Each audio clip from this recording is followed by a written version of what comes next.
A gift.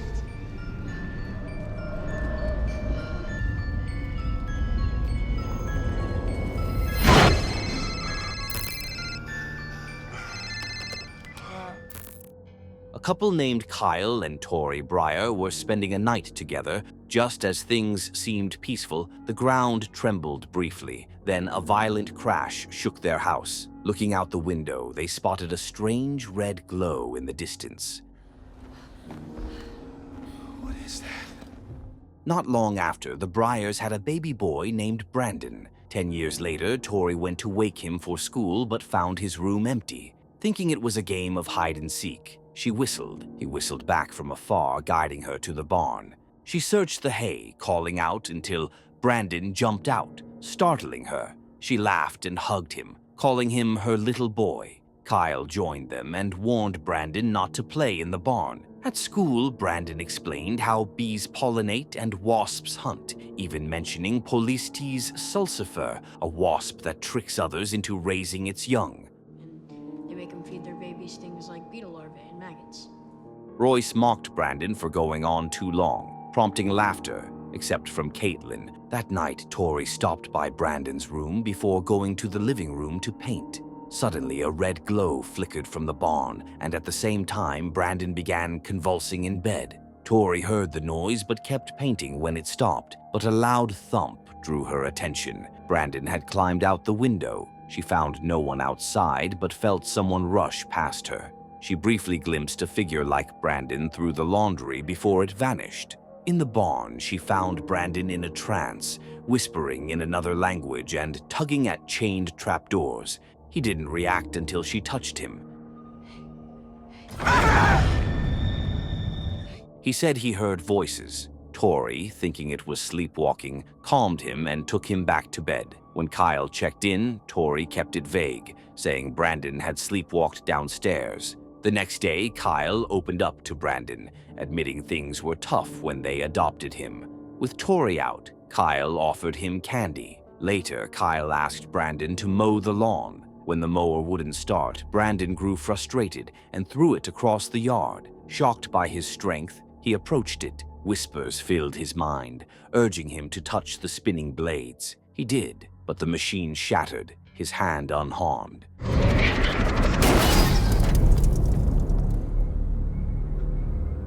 On Brandon's 12th birthday, the family celebrated at a diner with Marilee and Noah. Marilee praised Brandon's intelligence. Noah gave him a hunting rifle, but Kyle quickly took it away, saying Brandon was too young. Brandon doesn't take the rejection well. He slams his fist on the table, demanding the rifle, drawing attention. Tension escalates, and Kyle ends the celebration.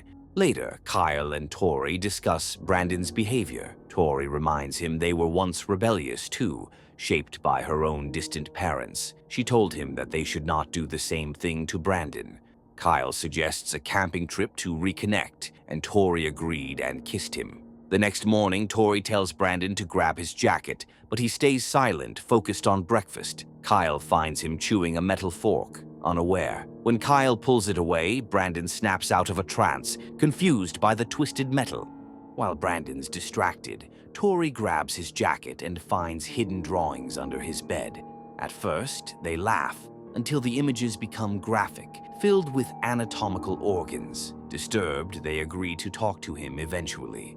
During the trip, Kyle tries to have the talk. He explains intimacy and urges in a loving context. Brandon misunderstands, and the awkward conversation ends abruptly. That night, Caitlin wakes to music from her laptop. She shuts it, but it plays again. Sticky notes cover the screen. Uneasy, she feels watched and calls for her mom. Erica rushes in as Caitlin points to the window, terrified. She says Brandon was outside. Erica's concern quickly turns to alarm. Meanwhile, Tori panics when Brandon goes missing in the woods. He appears calmly, claiming he just went to the bathroom. Still uneasy, Tori later talks with Marilee, who blames everything on puberty. Tori feels a bit reassured until she finds Brandon sketching strange symbols. He quickly hides the drawing. That night, Kyle hears chaos in the barn. Gun in hand, he investigates and finds Brandon alone in the coop, unfazed while chickens panic. Disturbed by Brandon's coldness, Kyle takes him home. By morning, all the chickens are dead. Kyle shows Tori the torn-apart lock, insisting no animal could have done it, but Tori refuses to believe Brandon is responsible. At school, Brandon participates in a trust exercise. When he falls back, Caitlin lets him hit the ground, calling him creepy. The class laughs until the coach threatens her grade. Still angry, Brandon crushes her hand when she reluctantly offers to help him up. By the time anyone intervenes, the bones are already broken. Erica? After the incident, Brandon and both families are called into a school meeting with the sheriff present. Erica, Caitlin's mom, demands serious consequences, but when the principal announces Brandon will only be suspended and receive counseling, Erica lashes out, even questioning Tori's mental stability. Tori firmly defends herself, stating she is Brandon's mother and won't tolerate personal attacks. She apologizes for Caitlin's injury, but holds her ground. As the meeting ends, Brandon glares coldly at Erica on the way out. At home, Tori tells Kyle about finding Brandon at the trapdoor. Kyle, deeply worried, reminds her Brandon isn't human and fears what might happen as he changes. That night, Brandon hears the whispers again. He walks into the rain, drawn to the barn. Meanwhile, Tori searches old belongings for answers and notices a red glow from the barn. She rushes out and finds Brandon levitating above the glowing alien ship. She pulls him down, and he injures himself on the metal. As she comforts him, he asks what he is. Tori finally explains how he came into their lives. She told him they didn't adopt him from the agency, but he came with the ship that was now in the barn. Brandon realizes they've been hiding the truth. Feeling betrayed, he runs into the storm as the whispers become clear. Take the world, eyes glowing red.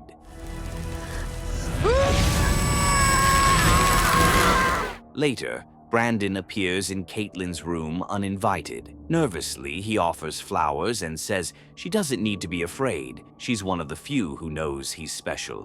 When Caitlin says her mom forbade contact, Brandon says he'll take care of it. That same night, Erica closes the diner. She spots symbols on the windows and lights flicker, then explode, and glass blinds her in one eye. Bleeding and panicked, she locks herself in the freezer. But a red laser cuts through the door. It opens to reveal a masked, caped figure, Brandon, eyes glowing. Before Erica can react, he kills her.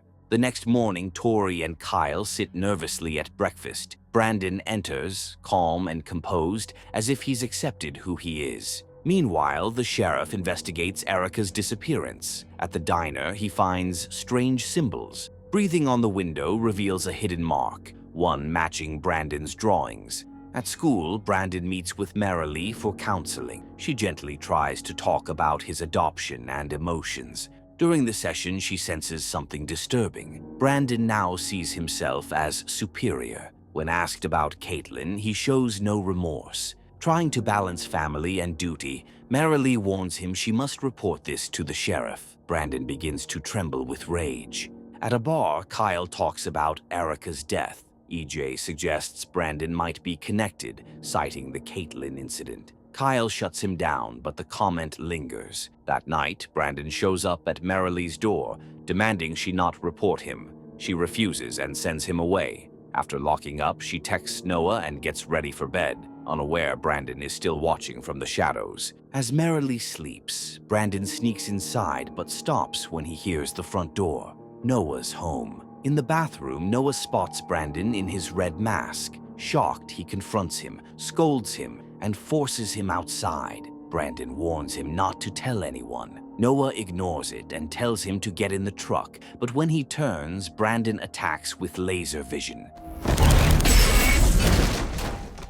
Noah flees in his truck, but Brandon crashes into it, sending him into a ditch. Trying to escape, Noah sees Brandon reappear, hovering, then vanishing. Suddenly, the truck lifts into the air. Brandon drops it, and the nose-first crash knocks Noah. Brandon dips his fingers in the blood and marks his symbol on the road. Back home, Kyle sits in silence while Tori anxiously calls Marilee. Brandon returns, hiding a blood-stained shirt. He hugs Tori and lies, saying he was bullied at a soccer game. Tori and Kyle exchange a knowing, worried look. They don't believe him. That night, Kyle dreams of the night they found Brandon. Only now the baby appears more like the creature he's becoming. He jolts awake in fear. Just then, they get a call from Marilee. At the hospital, they find her shaken by Noah's crash. Quietly, she reveals that Brandon had visited her right before it happened. The next morning, Kyle and Tori confront Brandon about Noah. He shows no emotion. Tori gently asks if he knows what happened, but Brandon lies easily. Kyle snaps, accusing him of murder, and shockingly, Brandon shoves Kyle into a cabinet. Tori intervenes and sends Brandon to his room. While Brandon showers, Kyle searches his room and finds the hidden blood-stained shirt. He hides it and later returns with a fake apology, pretending to make peace. Kyle shows Tori the shirt, but she refuses to accept it. Frustrated, Kyle says Brandon isn't really their son. This made Tori angry and she waked away. Meanwhile, the sheriff investigates Noah's crash site and finds the same symbol from the diner etched into the road. That night, Kyle quietly reflects, looking through Brandon's childhood keepsakes. Later, he tells Tori he's taking Brandon on a camping trip to reconnect and heal. Tori, hopeful, leans into him. The next morning, Kyle and Brandon leave in silence. Back at home, the sheriff arrives with a photo of the symbol found at the crash site. 2 reversed B's, Brandon Breyer. He says the connection is clear. Tori denies knowing anything, but the sheriff doesn't believe her. Before leaving, he warns he'll be back. Panicked, Tori rushes to Brandon's room and rifles through his things. In his notebook, she finds page after page of his symbol. Her horror grows as she flips through disturbing drawings, gruesome depictions of Erica and Noah's deaths.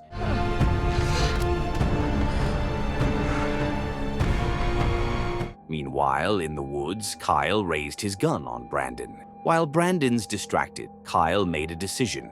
A tear falls. He doesn't want to do this, but sees no other choice. He shoots Brandon in the head. Brandon doesn't fall. He rises, unharmed, and looks at Kyle with betrayal. Kyle fumbles to reload, but Brandon vanishes. Reappearing behind him, he knocks Kyle down. Kyle begs for his life. Brandon doesn't hesitate. He blasts lasers through his skull, killing him instantly. At home, Tori calls Kyle's phone. Brandon answers. Calmly, he tells her Kyle is dead. She pleads, broken, asking where he is. Brandon replies, home, and crushes the phone. Moments later, the house begins to shake as Brandon unleashes his rage, tearing it apart. Tori dials 911, but the call cuts out. The sheriff and deputy arrive to find the home in ruins. Before they can react, Brandon kills the sheriff. The deputy screams for Tori to run and tries to call for help, but the radio cuts out. Brandon appears behind her, lifts her into the air, and slams her through the house until her broken body lands in front of Tori, who's hiding under the bed. When Brandon looks under the bed, Tori is already gone. She escaped through the window, injuring her hand. Tori runs to the barn, Brandon close behind. She descends into the trap door beneath the ship. The craft glows, reacting to him. As light fills the space, Tori turns and sees Erica's mutilated body hanging nearby. She grabs a jagged piece of the ship's metal and hides it in her pocket. Then she whistles, their old hide-and-seek signal. Brandon hears it and follows. When he finds her, she speaks gently, trying to reach the boy she once knew. He collapses into her arms, briefly seeming like her son again. As she raises the shard to stab him, Brandon catches her hand midair. Brandon.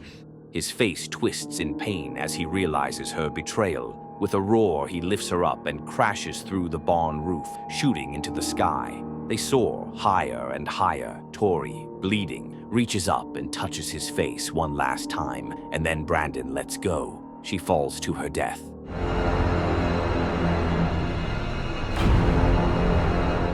Moments later, a plane appears in the sky. Brandon locks onto it. Later, emergency crews surround the wreckage of a mysterious plane crash. News reports say all passengers were lost, except one. Brandon Breyer sits among the debris, calmly eating a cookie, looking like a normal kid. And after that, different accidents started happening by a mysterious figure as The news channels try to figure out who the mysterious figure is. Did this story spook you out? Let us know in the comments below. For more horror movie recaps, subscribe to our channel, and we will see you on the next one. Fear awaits you.